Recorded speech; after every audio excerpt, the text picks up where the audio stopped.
daughter's mother-in-law, my son-in-law, and his brother face down in the yard for breaking and entering. And my son-in-law is an Iraqi veteran. So, being thrown to the ground is not a real good thing. Yeah.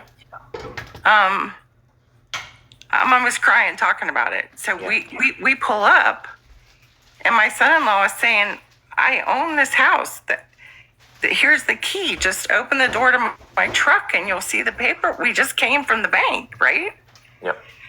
So I've seen a lot of that. So I guess when women who say they understand the plight of white women who say they don't, the whole Beck, what about meism? It's bullshit, because we'll never understand. And I walk beside them. They are my family, and I can't even understand. I see it, but I can't be inside and feel what they're feeling. Right. And I think the question I would have had for Aisha and Kobe, and I am going to DM Kobe. She was very cool to offer that. So my grandchildren are 10, they're 12, 10, and 8. My 8-year-old is the sweetest. They're just beautiful human beings. And she's just the most sweet, precocious, loving little girl. Cute cat. Yeah. And at school, we had the first experience with racism that we know of. I'm sure there's been others, but they were out on the playground playing, and it was hot, and there's a picnic table under a tree that has shade, and Nova, my granddaughter, went to sit down, and this little boy said, "You're not allowed to sit here." She said that, huh? And she said, "Well, why?" And he said, "Because my dad saw your father, and you're not allowed to sit by me." These are 8-year-old kids. Yeah. And she did not confront him. She didn't break down. She went on to be her little cheerful self. She did not report it to a teacher, but her best friend did. And bravo to her mother. Yeah. Because she went in and said, "Hey, this isn't cool. This is what they did to Nova on the playground, and I want you to know about this." So she was immediately called to the office. The kids' parents were called. My daughter and son-in-law were notified that, it was going to be taken care of and that they were going to come up to the school. No tolerance policy. They were going to address it.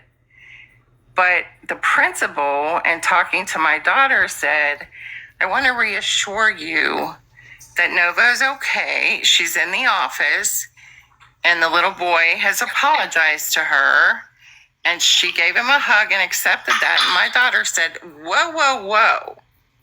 Like, really cool that you're trying to jump on and socialist ideas. Like, you don't want to talk about the equity versus equality thing because you put her in a situation where she has to accept that we might not make her accept." Yeah. Because she said, "My husband and I want to let her process these feelings first. And if she decides she doesn't want to accept that apology, she fucking doesn't have to." So she appreciated that the school got on it right away, but that put her off because she wanted my granddaughter to have time to talk to them about it and process it. So I guess, Kobe saw my message in the comments, and I appreciate it. And I see she's on there now. I guess my questions for you, and what I will DM Kobe about as well, is I want to be the best grandmother to them that I can be, and I want to support them. I'm getting emotional because I love them so much. I would rip my heart out for them.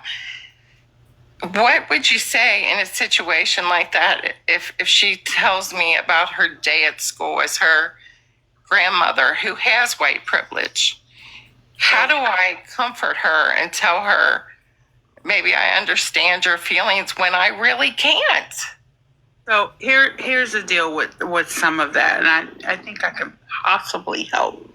is that I know that you want to make the other side of them, like the other person, see and make them understand where you're coming from, but you can't necessarily always do that. As you saw tonight, that sometimes people just don't see your point and they just can't get past what they've been taught.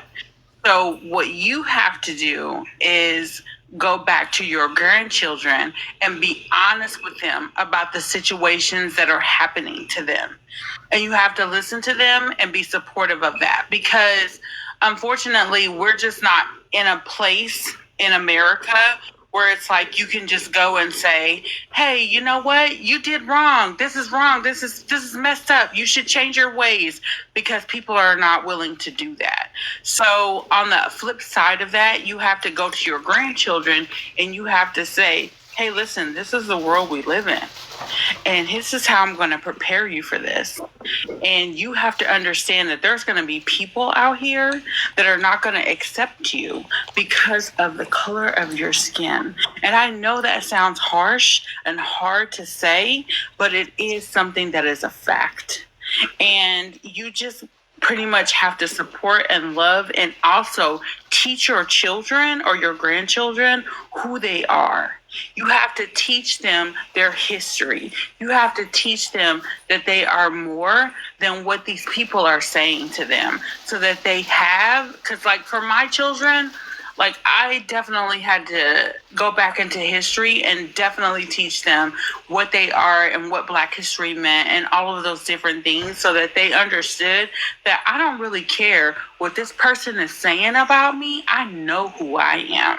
So you have to give them that type of confidence in themselves, because other people are not going to do it for you. These other people that you are trying to make see and understand your position may not see that. And I know that like in this world, we're thinking that, oh, we can cancel them, or we can take their jobs, or we can do these different things. But at the same time, our children are still going through trauma and they're still dealing with other people that are treating them this way. So the best way that we can, kind of support them is to make sure they know who they are, feel confident in who they are, feel like they can, thrive in this world and be great human beings and be contributing human beings to society. So we have to put them in that place, because you're not going to get that from other people. You think that you could possibly talk to people and tell them that this just makes sense, but to some people it doesn't make sense, because it's ingrained in them to just be fucking bigots. It's just there. It's sad.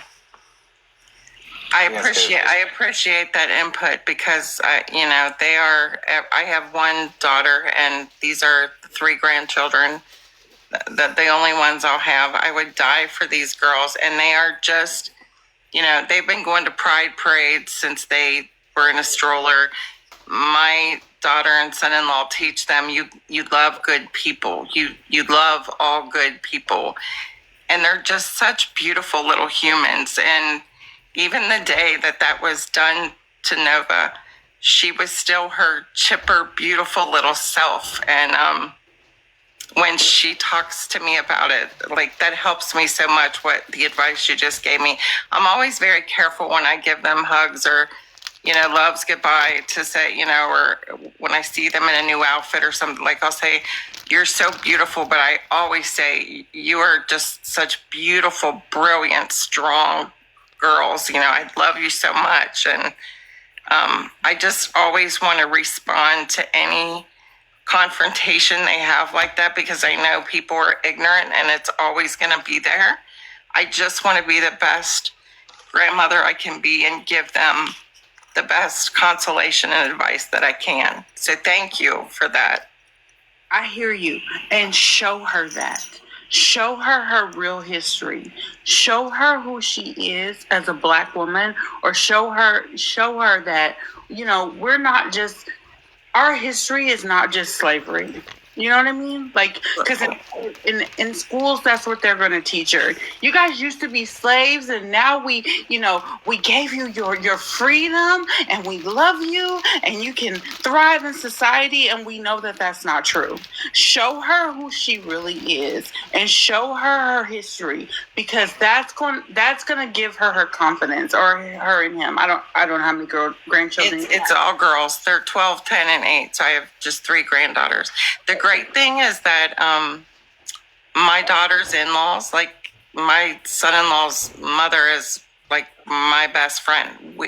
Our families, his brothers, my siblings, like we do all our holidays together. So we have our food, we have soul food, we are just one great big huge family meshed together. So we celebrate both cultures, and we all love each other so much. So I love that they see us as a strong family. We are black and white. That is our family. That like we celebrate. We have a black Santa and we have a white Santa. Like. And that's fine, because I have biracial people in my family, and that's fine. But I'm just saying, to show people their history on both sides is not a bad thing, and to make sure that maybe sometimes you might feel like the conversation is tough, or it's uncomfortable, or you're not sure how they're going to take it. It's still the truth. So just be honest with them about the truth, and those things can it may take time. It's just like, when you were young, and, your parents were doing everything for you. And then when you got older, you were like, damn, thank you for putting a roof over my head. You're paying taxes this whole time? God damn, dude. You had this epiphany. They may not see it. They may not see it the day you tell them, but they'll remember it. So you just have to be willing to be comfortable with those uncomfortable conversations sometimes, and just be honest about who they are as a people, what they've come through, what they've actually had to go through, and then what they might see in the future. Don't pretend like, because their skin is darker that, maybe this won't happen. I hope it never does. You have to be honest with them. You just have to, because if it does, and they're just not going to know what to do next. And then that causes trauma. Well, thank you for that, because, Mimi can't be going out and beating everyone's ass, because, it's not a good look. And that's always my first, that's what I want to do when the first time I hear anybody or see anyone looking at them the wrong way. I'd like to just beat their asses, but I just can't walk around doing that, so. And you can pull them bitches to the side and have about what you want to say to them. But you have to also remember that you have children that you're trying to teach. Right. World, but you can pull them hoes to the side and be like, hey, bitch. Catch a fade, I believe, is the... All right, anyway. Sorry. Thank you so much for that input and that advice, because like I said, I love them, and I just want to be the best for them that I can be, and I appreciate it. And thank you, Good, for letting me up. I watch you every single night. I'm a lurker.